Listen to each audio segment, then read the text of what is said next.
또 할 말이 뭐가 남아있을까?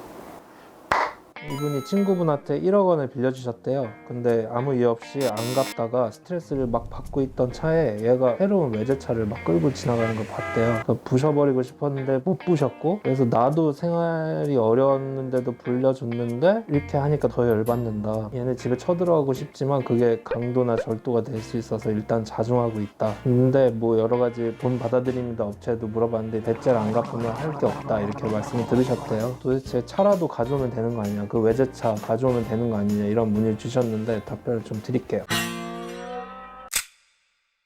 자기 명의로 재산을 취득 안 해놓고 나서는 뭐 배째라 하시는 분들이 굉장히 많아요. 우리나라는 그래서 채무자의 천국이란 말도 있는데, 이분도 이제 안타깝지만 1억 원 빌리고 이제 배째라 나오시는데, 그런 사람이 순진하게 자기 명의로 자동차를 취득하시는 분은 거의 없다.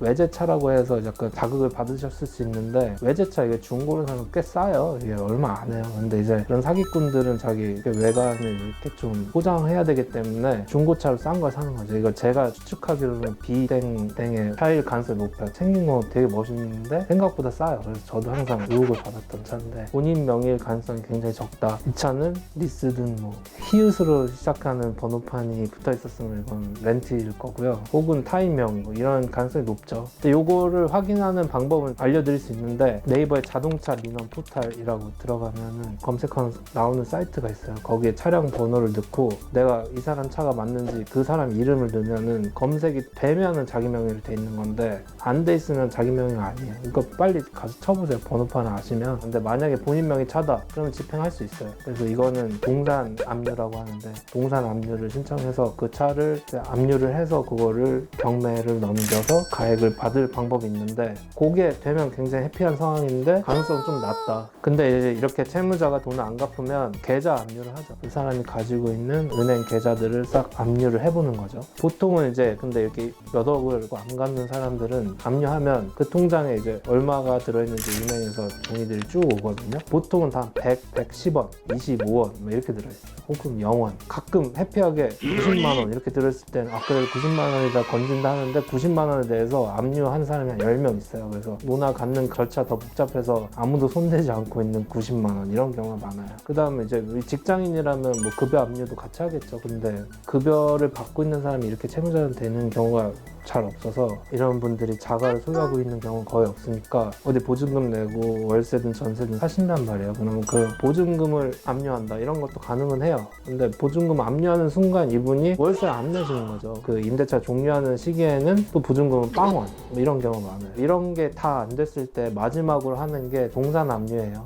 이분이 말씀하신 차량 압류, 차가 있으면 다행인데 뭐 이런 동산 압류도 법적으로는 가능해요. 이 사람 집에 있는 집기들을 압류하는 동산 압류 절차도 있는데 실익이 크지가 않아요. 근데 너무 열이 받으니까 하시는 경우가 많은데, 지금 남으신 거는 제가 봤을 때 이분 주거지를 알아내셔가지고 동산 압류하는 거밖에는 남지 않았다 라고 말씀드릴 수 있어요. 보통 사람 집 가면 100만 원 인정되기도 쉽지 않아요. 우리가 200만 원 주고 산 TV도 경매 절차에서는 뭐 얼마 인정이 안 되거든요. 그 대신 그 집에 이제 빨간 딱지를 이렇게 붙이면서 채무자에게 압박 용도로 사용하는 경우가 많죠. 그거 한 번 하면은 또 뭐 그 다음에 못하고 이런 것도 있어가지고 실효성은 없는데, 일단 마지막 남은 절차는 그런 동산 압류다 이렇게 아시면 되고, 이분이 젊으신 분이라면 할 수 있는 방법이 하나 더 있는데, 젊으신 분은 이제 앞으로 살아가실 날이 많고 경제활동을 해야 되는데, 이분을 채무 불이행자 명부에 등재시킬 수가 있어요. 법적으로 채무 불이행자가 돼서 정상적인 경제활동을 할 수 없게 만들 수 있어요. 파산 뭐 이런 상태에 비슷하게 만드는 건데, 이렇게 채무 불이행자 명부에 등재시키는 절차도 있어요. 그래서 좀 나이가 드신 분들은 뭐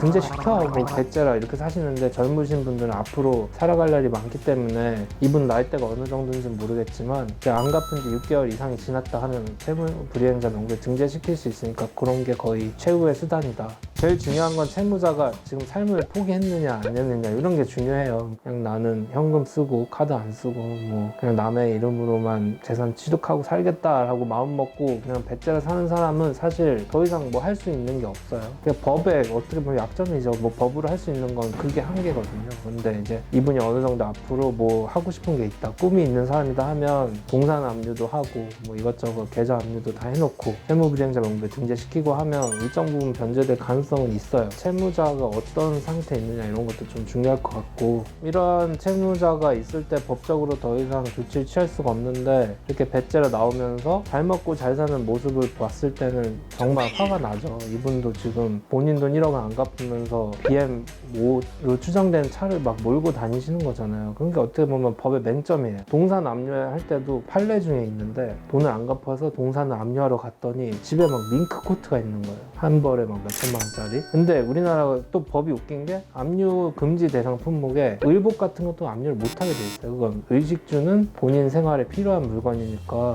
그 압류한다고 다 되는 거 아니고 안 되는 게 몇 개 있는데, 의류 이런 거 안 되고 틀니 이런 거 안 돼요. 집에 뭐 밥 해 먹는 것들 이런 건 또 안 되는데, 웃긴 게 밥 해 먹는 게 무슨 에르메스 그릇이야. 그래도 안 되는 거예요. 코트가 3천만 원짜리라도 안 되는. 법이 어떻게 보면 조금 맹점이 있는 거죠. 그래서 그렇게 하면은 돈 못 받은 채권자 입장에서는 더 화가 나는 거거든요. 집에 가니까 에르메스 그릇, 에르메스 코트가 있는데 압류 금지 품목이라 압류가 안 되고, 이 사람은 잘 먹고 잘 살고 나는 피가 마르고, 이런 경우를 많이 봤기 때문에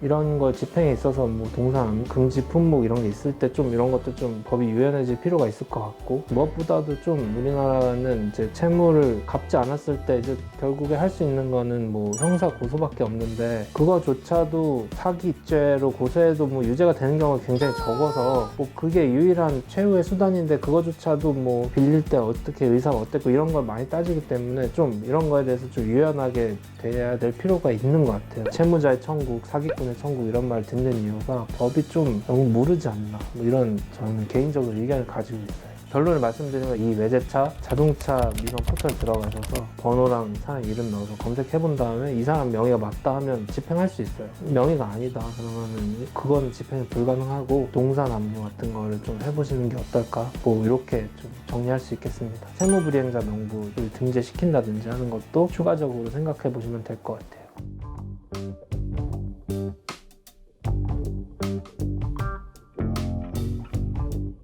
아는 변호사가 없거나 그 변호사가 무뚝뚝하면 저한테 연락 주세요.